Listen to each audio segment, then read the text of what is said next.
ಭಕ್ತ್ಯಾ ತ್ವನನ್ಯಯಾ ಶಕ್ಯಃ ಭಕ್ತ್ಯಾ ತ್ವನನ್ಯಯಾ ಶಕ್ಯಃ ಅಹಮೇವಂ ವಿಧೋರ್ಜುನ ಅಹಮೇವಂ ವಿಧೋರ್ಜುನ ಜ್ಞಾತುಂ ದ್ರಷ್ಟುಂ ಚ ತತ್ವೇನ ಜ್ಞಾತುಂ ದ್ರಷ್ಟುಂ ಚ ತತ್ವೇನ ಪ್ರವೇಷ್ಟುಂ ಚ ಪರಂತಪ ಪ್ರವೇಷ್ಟುಂ ಚ ಪರಂತಪ ಭಕ್ತ್ಯಾ ತ್ವನನ್ಯಯಾ ಶಕ್ಯಃ ಅಹಮೇವಂ ವಿಧೋರ್ಜುನ ಜ್ಞಾತುಂ ದ್ರಷ್ಟುಂ ಚ ತತ್ವೇನ ಪ್ರವೇಷ್ಟುಂ ಚ ಪರಂತಪ ಭಕ್ತ್ಯಾ ತ್ವನನ್ಯಯಾ ಶಕ್ಯಃ ಅಹಮೇವಂ ವಿಧೋರ್ಜುನ ಜ್ಞಾತುಂ ದ್ರಷ್ಟುಂ ಚ ತತ್ವೇನ ಪ್ರವೇಷ್ಟುಂ ಚ ಪರಂತಪ.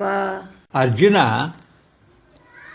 it is only by means of steady and undivided devotion that I may be known really and seen truthfully.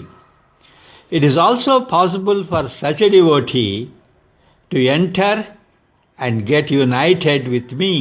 Arjuna ಅನನ್ಯ ಭಕ್ತಿಯಿಂದ ಏಕಚಿತ್ತದ ಭಕ್ತಿ ಸೇವೆಯಿಂದ ಮಾತ್ರ ನಿನ್ನ ಮುಂದೆ ನಿಂತಿರುವ ಈ ವಿಧವಾದ ನನ್ನನ್ನು ಯಥಾರ್ಥವಾಗಿ ತಿಳಿದುಕೊಂಡು ಪ್ರಾಮಾಣಿಕವಾಗಿ ನೋಡಲು ಸಾಧ್ಯ. ಹಾಗೆಯೇ ಅಂತಹ ಭಕ್ತರು ನನ್ನನ್ನು ಸಾಕ್ಷಾತ್ಕರಿಸಿಕೊಂಡು ನನ್ನಲ್ಲಿ ಐಕ್ಯವಾಗುವುದಕ್ಕೂ ಸಾಧ್ಯವಾಗುತ್ತದೆ.